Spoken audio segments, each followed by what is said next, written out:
Malam itu, sekitar jam setengah 12, langit gelap banget. Hujan rintik-rintik dari sorak belum berhenti juga. Suara petir sesekali nyambar di kejauhan, bikin suasana makin gak enak. Gue, Rian, kerja sebagai satpam malam di sebuah rumah sakit tua di pinggiran kota.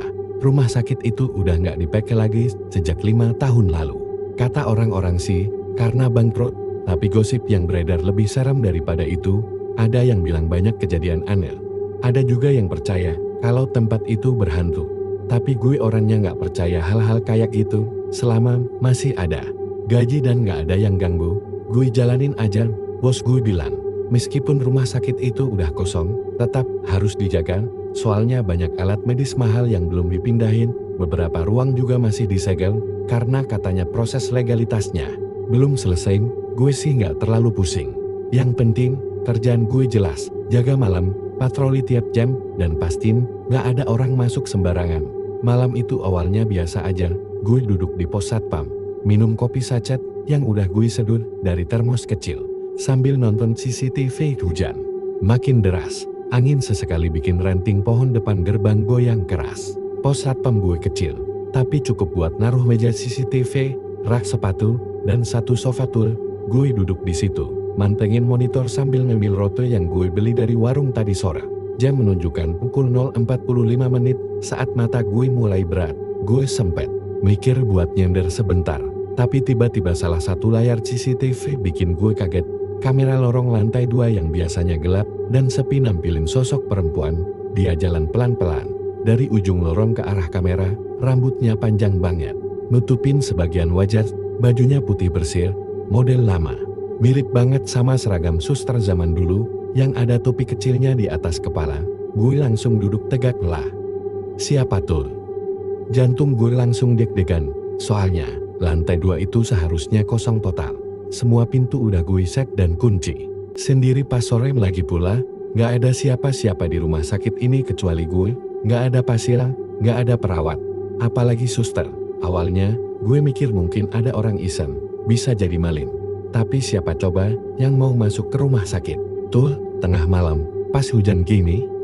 Gue ambil hati, panggil pos induk, tapi sinyalnya jelek. Cuma suara kresek-kresek yang kedengeran. Gue langsung ambil senter, pakai jas hujan tipis, terus jalan ke dalam.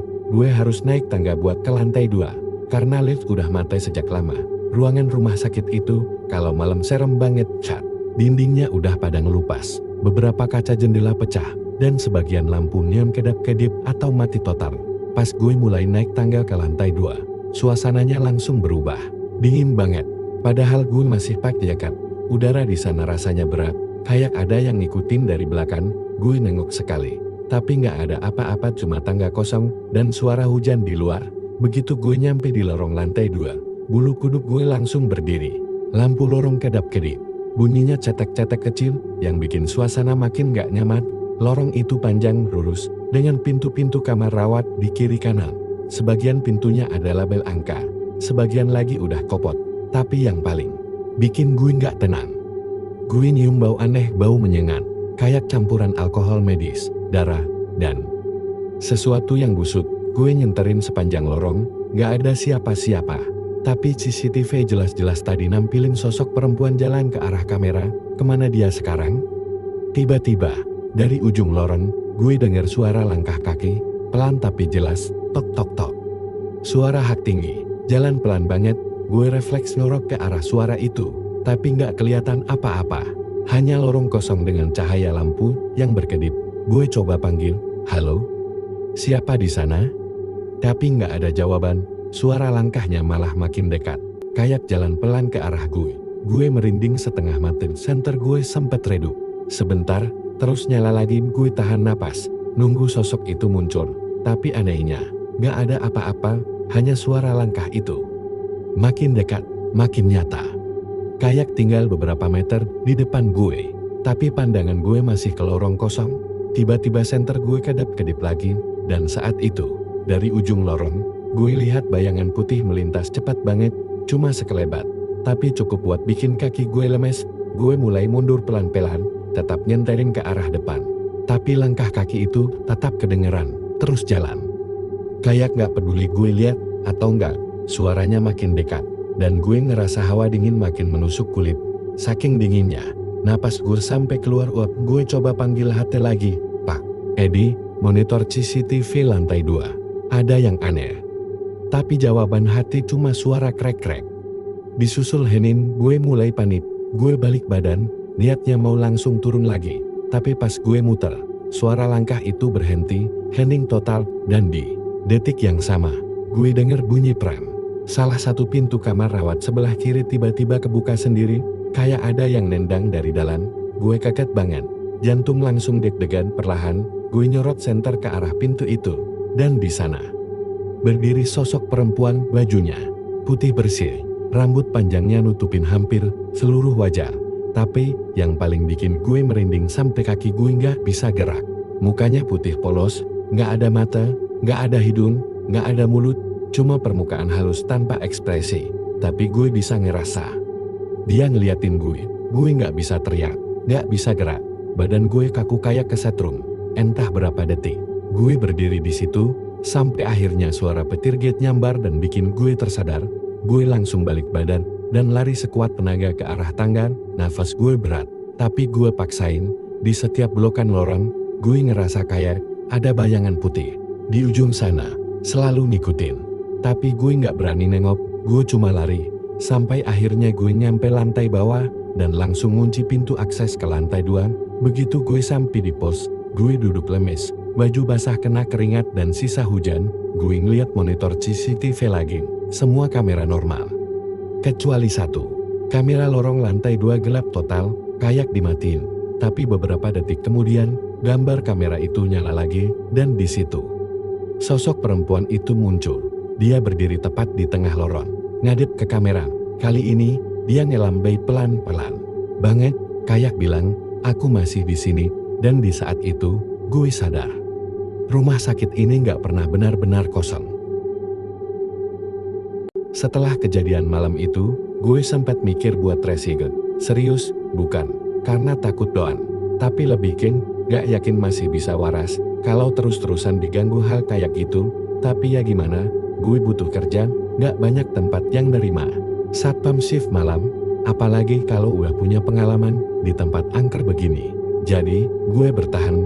Tapi sejak malam itu, gue berubah. Gue jadi lebih waspada, lebih sering baca doa, dan jujur aja, gue gak pernah berani patroli ke lantai 2 sendirian lagi. Besok paginya, gue cerita ke senior gue, Pak Edi. Dia udah kerja di situ sejak rumah sakit itu masih aktif. Wajahnya langsung berubah waktu gue sebut soal sosok suster putih. Dia gak banyak ngomong, cuma narik napas panjang, lalu bilang, kamu juga lihat, ya. Kalimat itu kayak palu gede yang nyampe langsung ke kepala gue. Jadi selama ini bukan gue doang. Gue duduk, nunggu dia cerita lebih lanjut. Pak Edi ngeluarin rokok, nyalain satu, terus mulai cerita sambil ngeliat ke arah jendela yang basah kena sisa hujan dulu. Sebelum rumah sakit ini ditutup, ada satu kejadian yang gak pernah dimasukin ke laporan resmi. Kejadiannya di lantai 2. Salah satu suster muda, namanya Melati. Dia meninggal waktu jaga malam. Katanya pelan, gue langsung nyimak. Katanya waktu itu, dia lagi tugas sendirian di lorong belakang. Ada pasien gangguan jiwa yang lepas dari ruang perawatan. Ya, kamu bisa tebak sendiri, lanjut Pak Edi. Dia diserang, ketahuan paginya, badannya udah kaku di lantai lorong, darah di mana-mana. Tapi karena tekanan dari pihak atas, kasus itu ditutup. Mereka bilang itu kecelakaan kerja, nggak mau ribut sama keluarga pasien. Gue dim. Badan gue langsung dingin. Setelah kejadian itu, banyak kejadian aneh mulai muncul. Pasien sering teriak malam-malam bilang ada suster yang jalan mondar-mandir di lorong tapi mukanya aneh. Beberapa perawat resiga, ada yang sakit mendadak. Sampai akhirnya, rumah sakit ini mulai sepi pasien. Makin lama, makin banyak yang ngomongin kalau tempat ini angker. Dan akhirnya, ditutup. Gue nelan ludah. Sekarang semua jadi masuk akal. Kenapa lantai 2 selalu dikunci? Kenapa kamera di lorong itu kadang suka mati sendiri? Kenapa malam itu gue ngerasa kayak dikejar sesuatu yang bukan manusia? Gue coba mikir logis, tapi sulit. Semua yang gue lihat malam itu terlalu nyata buat dibilang halusinasi. Beberapa hari setelah itu, gue mulai ngelakuin hal yang aneh buat orang normal. Setiap kali mulai shift malam, gue bawain kopi 2 gelas, satu buat gue, Satu lagi gue taruh di tangga menuju lantai 2, nggak tahu kenapa. Tapi gue ngerasa itu bentuk izin gue, biar dia tahu gue cuma kerja, nggak ganggu. Awalnya teman-teman kerja gue ngeledek, Rian bawa kopi buat hantu. Tapi lama-lama mereka ikut juga, nggak ada yang mau jadi korban selanjutnya. Malam-malam selanjutnya masih ada kejadian kecil, kayak suara langkah kaki di lorong padahal nggak ada siapa-siapa. Kadang pintu kamar rawat bunyi klik sendiri, kayak ada yang buka tutup pelan. Tapi karena udah terbiasa, kita semua jadi saling ngerti. Selama nggak ganggu secara langsung, kita anggap aja angin. Tapi kejadian serem beneran datang lagi, sekitar seminggu setelah pertemuan gue dengan Suster Melati itu. Malam itu, hujan deras banget, angin kenceng, dan listrik sempat mati beberapa menit.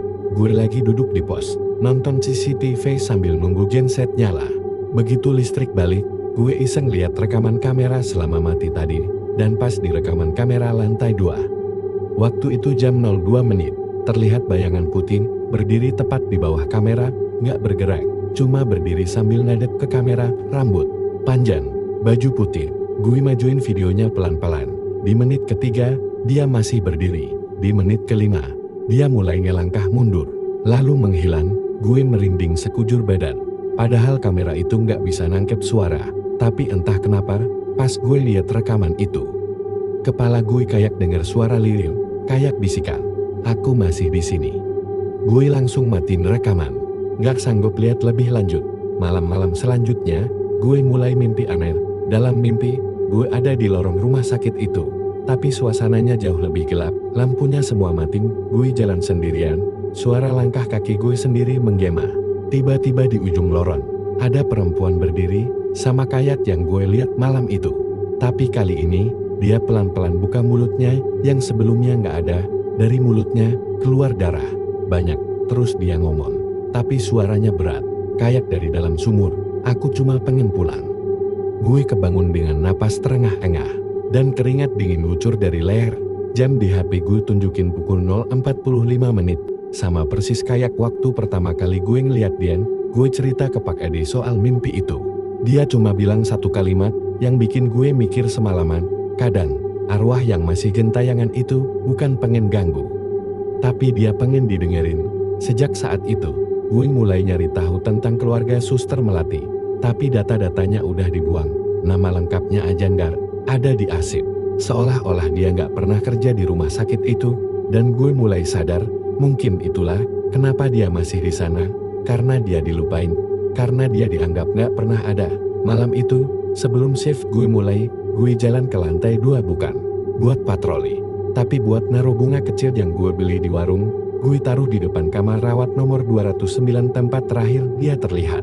Gue berdoa pelan, minta dia tenang, dan bilang gue akan doain dia setiap malam. Dan sejak saat itu, lorong lantai 2 jauh lebih tenang.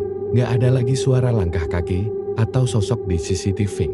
Tapi kadang, pas jam 0.45 menit, gue masih lihat kamera itu kedip satu kali, seolah-olah dia ngasih salam. Dia masih di sana, tapi gak marah lagi. Mungkin dia udah ngerti, akhirnya ada yang denger. Beberapa minggu setelah gue naruh bunga itu di depan kamar 209, suasana rumah sakit berubah. Bukan sepenuhnya aman atau bebas dari gangguan, tapi lebih tenang. Lorong-lorong yang biasanya dingin menusuk, sekarang lebih kayak dingin biasa. Kamera CCTV lantai 2 yang dulu sering error, sekarang hampir nggak pernah mati.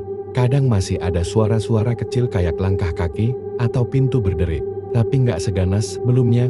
Gue mulai ngerasa, mungkin Suster Melati udah mulai nerima, atau mungkin dia udah nemu sedikit ketenangan. Tapi ternyata, semuanya belum benar-benar selesai. Malam itu, gue kedapetan shift malam bareng temen baru. Namanya Dimas, masih anak baru, belum sebulan kerja. Dan kelihatan banget dia belum terbiasa sama suasana rumah sakit ini. Baru masuk jam 11 malam aja dia udah mondar-mandir ke dapur buat nyari cemilan. Katanya biar nggak ngantuk. Pas sekitar jam 1 pagi, gue lagi duduk di pos, minum kopi sambil buka-buka CCTV. Dimas tiba-tiba balik dari toilet dengan muka pucat. Badannya gemetar, dan dia langsung duduk tanpa ngomong apa-apa. Gue tanya, "Lu kenapa?" Dia jawab pelan, "Tadi gue lihat suster." Gue langsung nyalain monitor CCTV, Kamera lorong toilet arah belakang rumah sakit emang sempat nunjukin bayangan putih lewat cepet banget. Kayak hanya melintas. Tapi bukan itu yang bikin gue merinding. Pas gue lihat lagi rekaman 5 menit sebelumnya.